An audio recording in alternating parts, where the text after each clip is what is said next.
Acque ancora agitate nella Lega. Il giorno dopo l'ufficializzazione dei due nuovi vice segretari federali, Flavio Tosi e Matteo Salvini, c'è qualcuno che ha deciso di togliersi più di un sassolino dalla scarpa. È il trevigiano Federico Caner, capogruppo del Carroccio in Consiglio regionale, che ha appreso dai giornali la notizia della propria sostituzione. Purtroppo ci lamentavamo di Bossi che decideva senza comunicare niente alle persone, però mi pare che Maroni stia seguendo purtroppo la stessa strada. Altro che Lega 2.0, secondo Caner l'avvicendamento dei vice al fianco di Maroni dopo appena 6 mesi rischia di destabilizzare il partito, a maggior ragione perché la decisione è stata presa dal segretario a ridosso delle elezioni amministrative. Non ho capito bene la tempistica con la quale è avvenuta.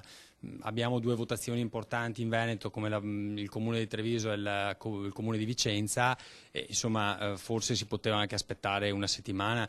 Una mossa sicuramente dal valore politico, quella della nomina dei due vice, che di fatto apre la corsa alla successione di Maroni, anche perché lo stesso segretario federale ha annunciato di voler anticipare il congresso al 2014, sottintendendo anche l'intenzione di voler lasciare anticipatamente la guida del Carroccio. Un segretario federale che si pone di guidare il partito non può dopo un anno lasciarlo semplicemente perché si è candidato alla presidenza della Regione Lombardia. Cioè noi abbiamo bisogno di un segretario che porti avanti un progetto politico perché altrimenti rischia di destabilizzare il movimento. È nelle prerogative del segretario scegliersi i vice. Nessun altro commento da parte del governatore Zaia, che ancora una volta si smarca dalle lotte interne al partito. Penso che la vera emergenza non sia quella all'interno dei partiti oggi, ma sia quella all'interno dei territori, della comunità per ritrovare occupazione e crescita economica.